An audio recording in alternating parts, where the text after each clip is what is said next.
Hello there. Did you know that the betta fish, also known as the Siamese fighting fish, can live with other fish? Whether you did or didn't, today we will be talking about 5 amazing tank mates that your fighting fish can live with.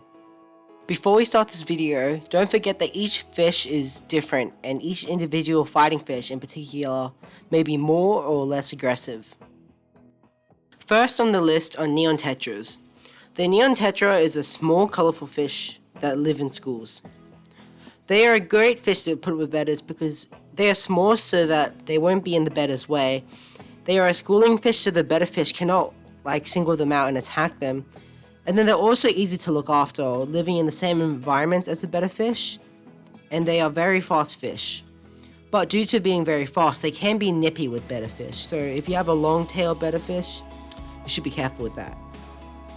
The next fish on this list is the antler or female guppy. These are a small live bearer which are pretty with lots of color and are easy to look after.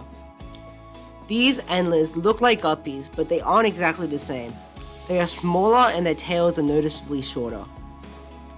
Normal guppies have long, colorful tails which may distract the betta or attract the betta, and they may mistake it for another male betta, and due to this, they will be attacked and possibly killed. Female guppies can be colorful as well, are slightly bigger than antlers or normal guppies, and still have some sort of color. I don't know if I said color twice or not. But the antler is a nice, vibrant little fish if you want that in your tank. But they do breed a lot, so just be careful of that. The betta fish probably will eat the fry though, so yeah. The third creature on this list is actually not a fish, but a snail. Now snails are a great algae eater. They are something quite different in the tank. If you have mostly fish, you could have 1 or 2 snails in there just to look nice and an oddball is what some people call it. Usually the betta fish ignore it. My betta fish just looks at it and then swims away. But yeah. But sometimes depending on the betta, they can be harassed and then starve due to that. But as you can see in this clip right here, my betta just full on ignores it. I have mystery snails, but I feel like most snails should probably live with bettas as long as they're not too small. Preferably big snails though, mystery snails, nerite snails, ram's horn snails, all that stuff. I find that most snails also come in a lot of different varieties of colors, the mystery snail I have on here is jade. It's kind of hard to see it because of the lighting, but in nice white light you can see that it's definitely a jade mystery snail. But I think I want to get other colors in the future maybe as well. Now 4th place on this list are platies and mollies. The reason is they have very bright colors, so they are very good for your tank. You have a blue betta, you could have some sort of red platy that would look really nice and contrast the colors a lot. They eat a lot, which means that if your betta doesn't eat the food, then they will go get it, but that can be good or bad depending on how much you feed as well. They're very fast fish, so they can outrun bettas, especially the ones with the long tails.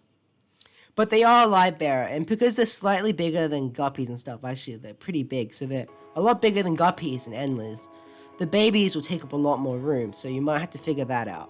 I think my favorite thing about platies and mollies though is that they have so many different varieties, there's balloon mollies, normal mollies, and platies, and whatever. There's also so many colors for them, especially with the platy. They have every single color of the rainbow. So I have just orange ones practically, and then my silver molly. But you can find platies that's probably blue, purple, black, white, red, orange. I don't know if there's a pink, but there probably is. There's yellow. There's so many, and then there's the patterns like the Mickey Mouse platies and everything. So if you want something really colorful to stand out and that could live with your betta fish, you should go with platies and mollies. The last fish on this list is the bristlenose pleco. The bristlenose pleco is an excellent algae eater, and they are generally out of the way for betta fish. They're more of not really a shy fish, but a fish that just tries to stay out of trouble.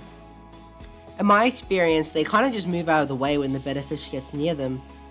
And another good thing is that they are nocturnal, so they'll probably be doing just hiding under rocks and stuff throughout the day.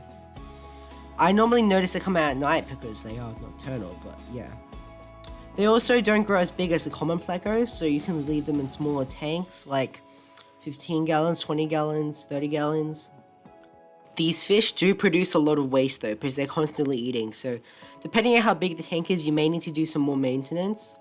And I'll definitely recommend some plants to just absorb all those nitrates.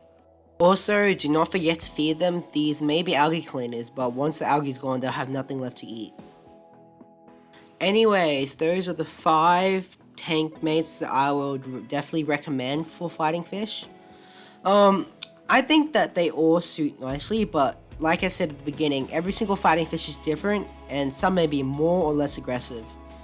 I find that live bearers are probably the ones that cause the most aggression towards the Betta, or cause the Betta to be the most aggressive. But yeah, so just keep an eye on that, and I hope to see you in the future.